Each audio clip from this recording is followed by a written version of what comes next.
Good morning, Team Alabama. Please join me in reading Chapter 4 in the Hunger Games. For a few moments, Peeta and I take in the scene of our mentor trying to rise out of the slippery, vile stuff from his stomach. The reek of vomit and the raw spirits almost brings my dinner up.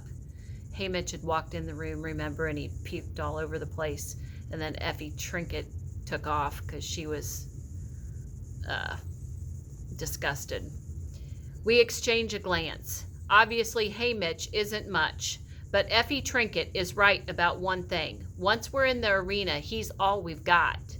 As if by some unspoken agreement, Peeta and I each take one of Haymitch's arms and help him to his feet. I tripped, Haymitch asks. Smells bad. He wipes his hand on his nose, smearing his face with vomit. Let's get you back to your room, says Peeta. Clean you up a bit. We half lead, half carry Haymitch back to his compartment. Since we can't exactly set him down on the embroidered bedspread, we haul him into the bathtub and turn the shower on him. He hardly notices. It's okay, Peeta says to me. I'll take it from here. I can't help feeling a little grateful since the last thing I want to do is strip down Haymitch, wash the vomit out of his chest hair, and tuck him into bed. Possibly Peeta is trying to make a good impression on him to be his favorite once the games begin. But judging by the state he's in, Haymitch will have no memory of this tomorrow. All right, I say. I can send one of the Capitol people to help you. There's any number on the train, cooking for us, waiting on us, guarding us, taking care of us is their job. No, I don't want them, says Peeta. I nod and head to my own room. I understand how Peeta feels. I can't stand the sight of the Capitol people myself, but making them deal with Haymitch might be a small form of revenge. So I'm pondering the reason why he insists on taking care of Haymitch, and all of a sudden I think it's because he's being kind, just as he was kind to give me the bread. The idea pulls me up short. A kind Peeta Mellark is far more dangerous to me than an unkind one. Kind people have a way of working their way inside me and rooting there, and I can't let Peeta do this. Not where we're going, so I decide from this moment on to have as little as possible to do with the baker's son. When I get back to my room, the train is pausing at a platform to refuel. I quickly open the window, toss the cookies Peeta's father gave me out of the train, and slam the glass shut. No more of either of them. Unfortunately, the packet of cookies hits the ground and bursts open in a patch of dandelions by the track. I only see the image for a moment because the train is off again, but it's enough. Enough to remind me of that other dandelion in the schoolyard years ago. I had just turned away from Peeta Mellark's bruised face when I saw the dandelion, and I knew hope wasn't lost. I plucked it carefully and hurried home. I grabbed a bucket in Prim's hand and headed to the meadow, and yes, it was dotted with the golden-headed weeds. After we'd harvested those, we scrounged along inside the fence for probably a mile until we'd filled the bucket with the dandelion green stems and flowers. That night, we gorged ourselves on dandelion salad and the rest of the bakery bread. What else? Prim asked me. What other food can we find? All kinds of things, I promised her. I just have to remember them. My mother had a book that she'd brought with her from the apothecary shop. The pages were made of old parchment and covered in ink drawings and plants. Neat handwritten blocks told their names, where to gather them, and when they came in bloom and their medical uses. But my father added other entries in the book: plants for eating, not healing, dandelions, pokeweed, wild onions, pines. Prim and I spent the rest of the night poring over those pages. The next day we were off school. For a while I hung around the edges of the meadows, but finally I worked up the courage to go under the fence. It was the first time that I'd been there alone, without my father's weapons to protect me. But I retrieved the small bow and arrows that he'd made me from a hollowed tree. I probably didn't go more than 20 yards into the woods that day. Most of the time I perched up in the branches of an old oak, hoping for game to come by me. After several hours I had the good luck to kill a rabbit. I'd shot a few rabbits before with my father's guidance, but this I'd done on my own. We hadn't had meat in months. The sight of a rabbit seemed to stir something in my mother. She roused herself, skinned the carcass, and made a stew with the meat and some more greens Prim had gathered. Then she acted confused and went back to bed. But when the stew was done, we made her eat a bowl. The woods became our savior, and each day I went a bit further into its arms. It was slow going at first, but I was determined to feed us. I stole eggs from the nest, caught fish in the nets, sometimes managed to shoot a squirrel or rabbit for stew, and gathered the various plants that sprung up beneath my feet. Plants are tricky. Many are edible, but one false mouthful and you're dead. I checked and double-checked the plants that I'd harvested with my father's pictures. I kept us alive. Any sign of danger, a distant howl, the inexplicable break of a branch sent me flying back into the fence at first. Then I began to risk climbing trees to escape the wild dogs that quickly got bored and moved on. Bears and cats lived deeper in, perhaps disliking the sooty reek of our district. On May the 8th, I went to the Justice Building, signed up for my tesserae, and pulled home my first batch of grain and oil in Prim's toy wagon. On the 8th of every month, I was entitled to do the same. I couldn't stop hunting and gathering, of course. The grain was not enough to live on, and there were other things to buy, soap and milk and thread. What we didn't absolutely have to eat, I began to trade at the Hob. It was frightening to enter the place without my father at my side, but people had respected him and they accepted me. Game was game, after all, no matter who'd shot it. I also sold at the back doors of the wealthier clients in town, trying to remember what my father had told me and learning a few new tricks as well. The butcher would buy my rabbits, but not my squirrels. The baker enjoyed squirrel, but would only trade for me if his wife wasn't around. The head peacekeeper loved wild turkey. The mayor had a passion for strawberries. In late summer, I was washing up in the pond when I noticed the plants growing around me, tall with leaves like arrowheads, blossoms with 3 white petals. I knelt down in the water, my fingers digging into the soft mud, and I pulled up handfuls of roots, small bluish tubers that don't look like much, but boiled or baked are as good as any potato. Katniss, I said aloud, it's the plant that I was named for.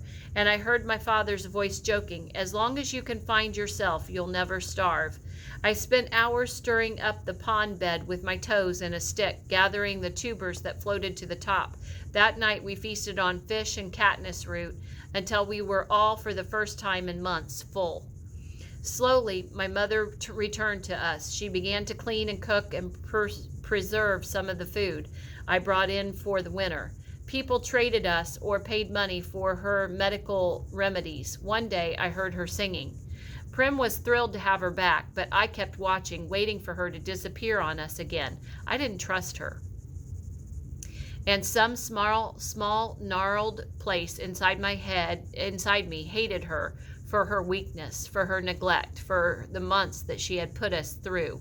Prim forgave her, but I had taken a step back from my mother, put up a wall to protect myself from needing her, and nothing was ever the same between us again. Now I was going to die without that ever being set right. I thought of how I had yelled at her today in the Justice Building. I had told her I loved her too, though, so maybe it would all balance out. For a while, I stand staring at the train windows, wishing that I could open it again, but unsure of what would happen at such a high speed. In the distance, I see the lights of another district. 7, 10, I don't know. I think about the people in their houses, settling in for bed. I imagine my home, with its shutters drawn tight. What are they doing now? My mother and Prim? Were they able to eat supper, the fish stew, and the strawberries, or did it lie untouched on their plates? Did they watch the recap of the day's events on the battered old TV that sits on the table against the wall? Surely there were more tears. Is my mother holding up, being strong for Prim, or has she already started to slip away, leaving the weight of the world on my sister's fragile shoulders? Prim will undoubtedly sleep with my mother tonight. The thought of that scruffy old buttercup posting himself on the bed to watch over Prim comforts me. If she cries, he will nose his way into her arms and curl up there until she calms down and falls asleep. I'm so glad I didn't drown him. Imagining my home makes me ache with loneliness. This day has been endless. Could Gail and I have been eating blackberries only this morning? It seems like a lifetime ago, like a long dream that deteriorated into a nightmare. Maybe if I go to sleep, I'll wake up back in District 12, where I belong. Probably the drawers hold any numbers of nightgowns, but I just strip off my shirt and pants and climb into bed in my underwear. The sheets are made of soft, silky fabric. A thick, fluffy comforter gives immediate warmth. If I'm going to cry, now is the time to do it. By morning, I'll be able to wash the damage done by the tears from my face. But no tears come. I'm too tired or too numb to cry. The only thing that I feel is a desire to be somewhere else. So I let the train rock me into oblivion. Gray light is leaking through the curtains when the rapping rouses me. I hear Effie Trinket's voice calling me to rise. Up, up, up, it's going to be a big, big day. I try to imagine for a moment what it must be like inside that woman's head. What thoughts fill her waking hours? What dreams come to her at night? I have no idea. I put the green outfit back on since it's not really dirty, just slightly crumpled from spending the night on the floor. My fingers trace the circle around and the little gold mockingjay, and I think of the woods and of my father and of my mother and Prim waking up, having to get on with things.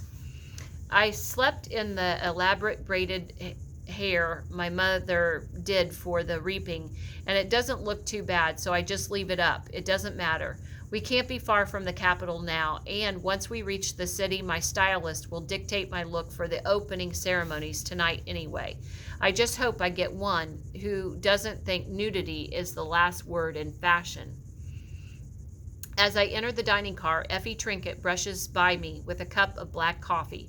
She's muttering obscenities under her breath. Hey, Mitch, his face puffy and red from the previous day's indulgences, is chuckling. PETA holds a roll and looks somewhat embarrassed. Sit down, says Hey Mitch, waving me over. The moment I slide into my chair, I'm served an enormous platter of food. Eggs, ham, piles of fried potatoes, a tureen of fruit sits in ice to keep it chilled. The baskets of rolls they set before me would keep my family going for a week. There's an elegant glass of orange juice, at least. I think it's orange juice. I've only even tasted an orange once. At New Year's, when my father bought one as a special treat. A cup of coffee. My mother adores coffee, which we could almost never afford, but it only tastes bitter and thin to me. A rich brown cup of something that I've never seen. They call it hot chocolate, says PETA. It's good. I take a sip of the hot, sweet, creamy liquid, and shudder runs through me. Even though the rest of the meal beckons, I ignore it until I've drained my cup. Then I stuff down my every mouthful I can hold, which is a substantial amount, being careful to not overdo it on the richest stuff. One time my mother told me that I always eat like I'll never see food again, and I said, I won't unless I bring it home, and that shut her up.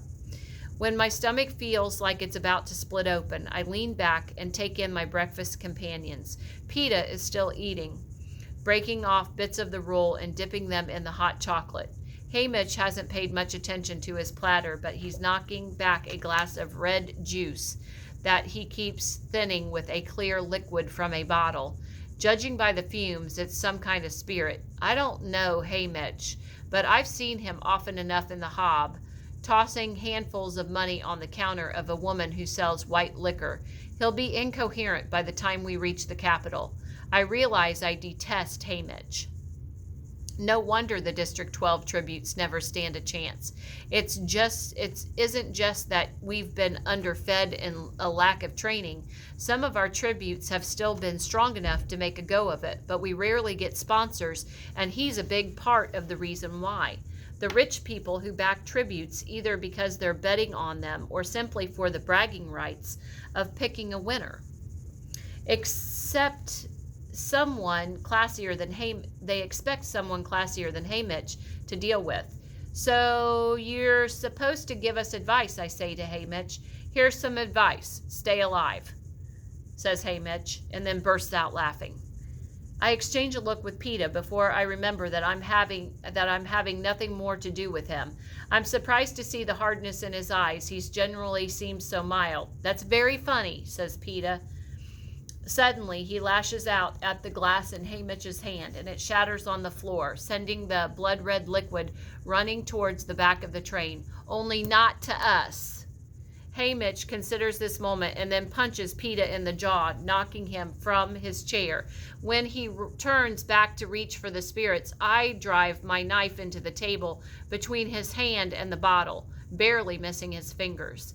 I brace myself to deflect his hit, but it doesn't come. Instead, he sits back and squints at us. Well, what's this? Says Haymitch. Did I actually get a pair of fighters this year? PETA rises from the floor and scoops up a handful of ice from under the fruit tureen.